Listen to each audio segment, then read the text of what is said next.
At 04:24 hours local time, a composite airframe roughly the size of a large television set came down out of the darkness over the Saki parking apron and detonated against the flank of a Russian Su-30SM. It had flown 180 miles from a launch point in southern Ukraine. On the apron around it stood fighters and strike aircraft worth somewhere near $120 million. The smoke column that climbed out of that first hit reached roughly 2,000 feet and was visible from 20 miles out over the Black Sea. But the more remarkable number that night was not on the ground at all. Before that drone ever crossed the coastline, Russian air defense had already fired more than $60 million in interceptor missiles at aircraft that cost $500 apiece.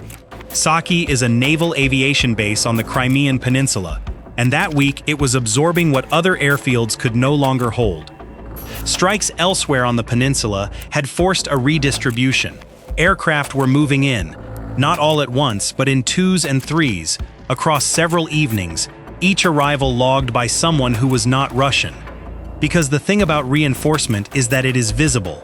A fighter that relocates has to fly, and a fighter that flies has to land somewhere, and the somewhere is a finite piece of concrete with a finite number of hardened shelters beside it. Ukraine did not need to know the schedule. It only needed to keep counting. Shelters occupied. Shelters remaining. And the simple arithmetic that at some point the arrivals would exceed the shelters and the surplus would have to spend the night outside. That night arrived. The last aircraft came in after dark, and there was nowhere left to put them. They were chocked, fueled, and left on open concrete, wingtip to wingtip, awaiting a slot that would not open before morning. For the crews at Saki, that was routine. Aircraft sit outside at every airfield in the world. There was a layered air defense network overhead, a peninsula's worth of radar coverage in front of them, and 200 miles of hostile airspace between those jets and anyone who might want them.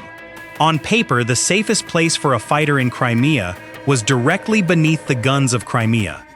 What nobody at Saki knew was that the waiting had already ended. 45 aircraft were airborne, and the moment those jets were chocked, they stopped being fighters and became what every parked aircraft becomes: a fixed coordinate that cannot take off, cannot maneuver, and cannot be moved before sunrise.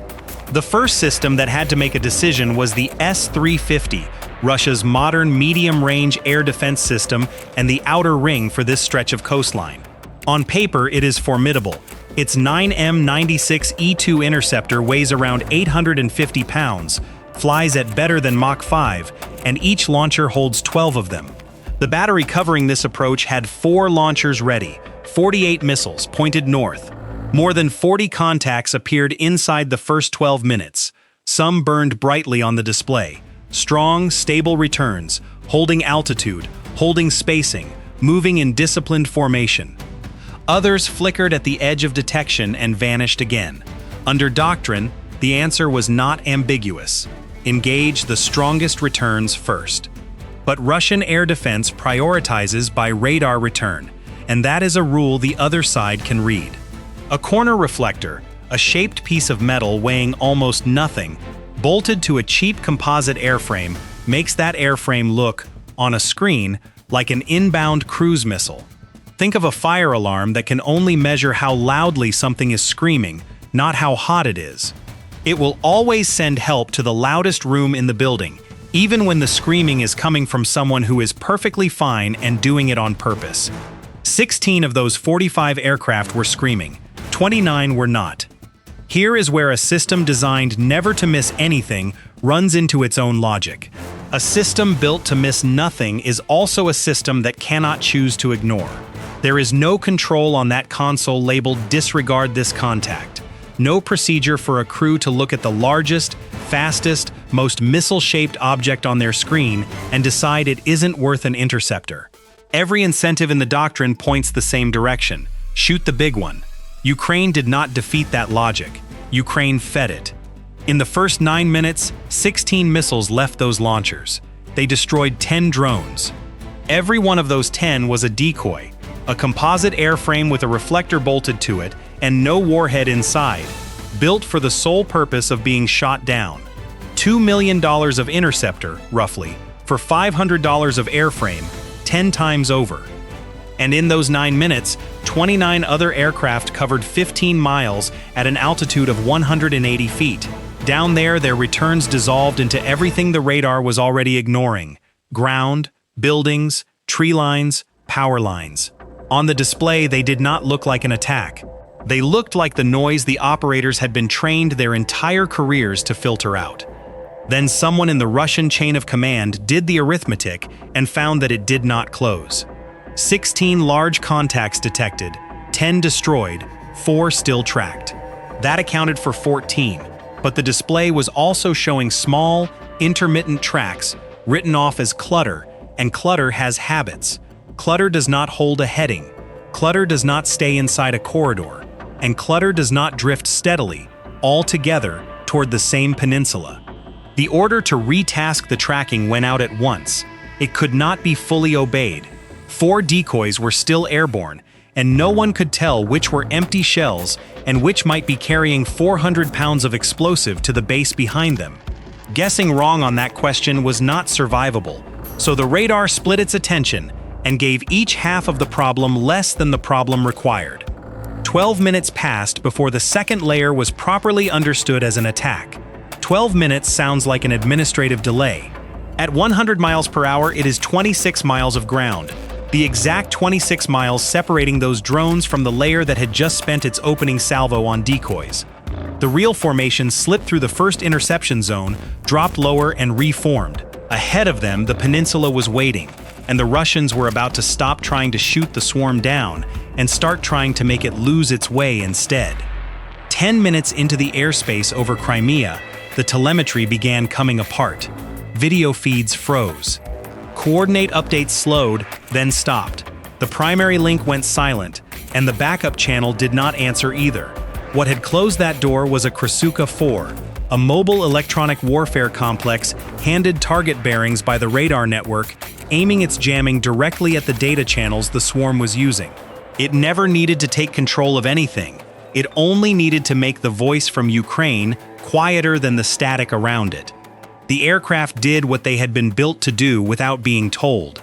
Onboard computers dropped to backup navigation. Gyroscopes held the heading.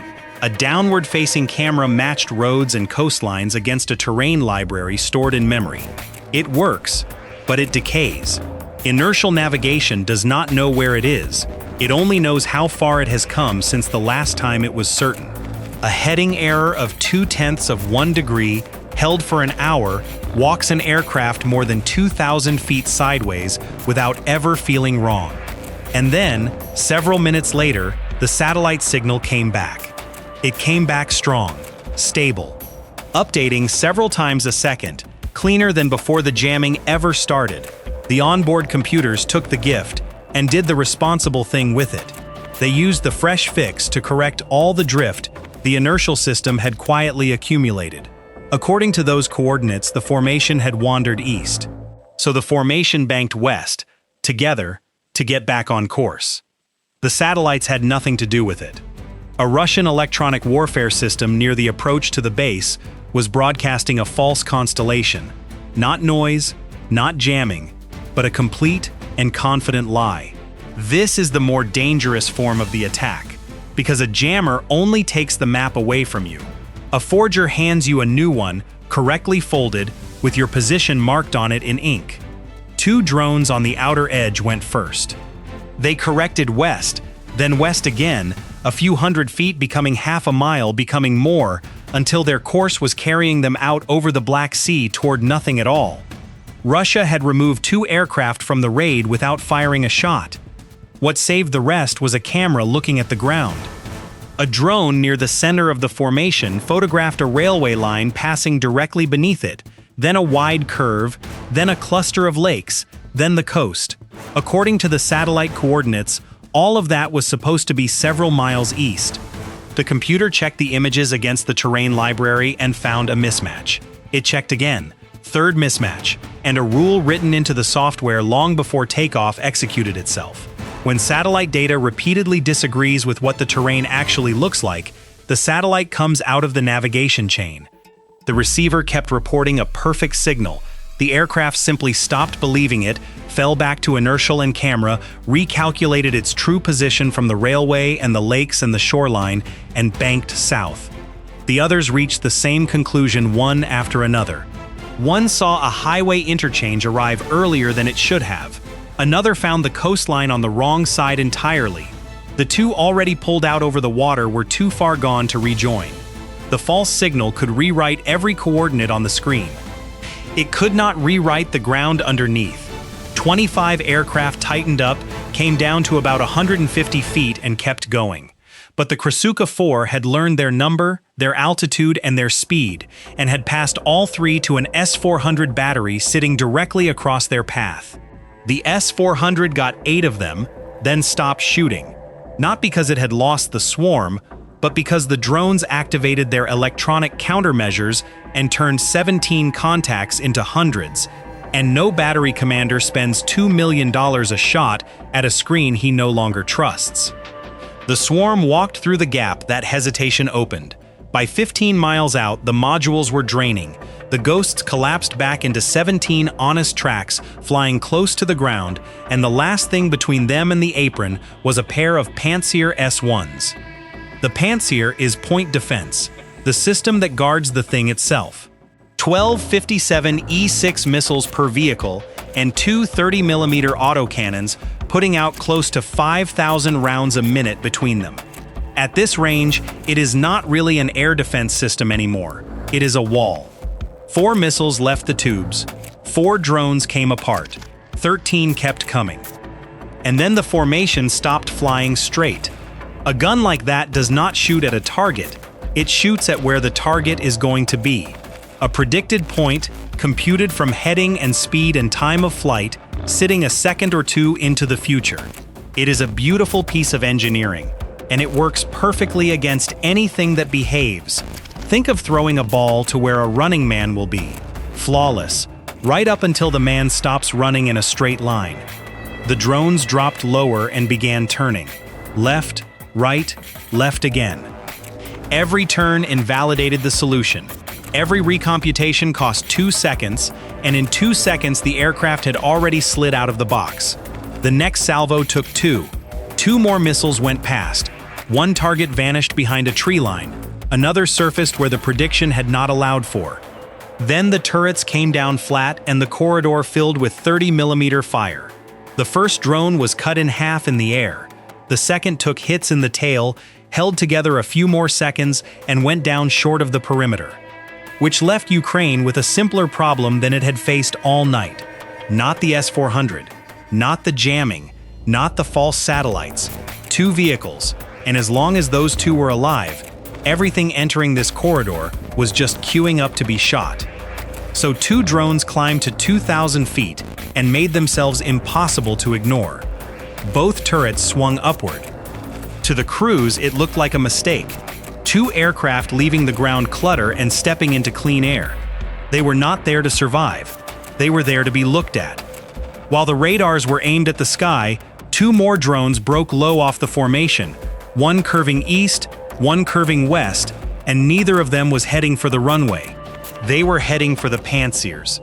The eastern vehicle caught the first and tore it apart with cannon fire. The second used those seconds to close from the opposite flank. The turret came back around. The radar reached for a new track and did not find it in time. The drone went into the upper turret at the radar housing, and the fire control set stopped existing. On the western side, it went almost the same way. One drone shot down on approach, the second arriving from a direction nobody was watching, a burst of 30mm passing behind it. Then the second explosion. 2 radar sources went dark within seconds of each other. No more missiles climbed, no more cannon fire swept the approach. What was left was ground troops firing into the dark, and the drones still flying no longer had anything above them. The first one through went into the parking apron. It hit a Su-30 SM square, and the fuel in the aircraft did the rest. One fighter destroyed outright.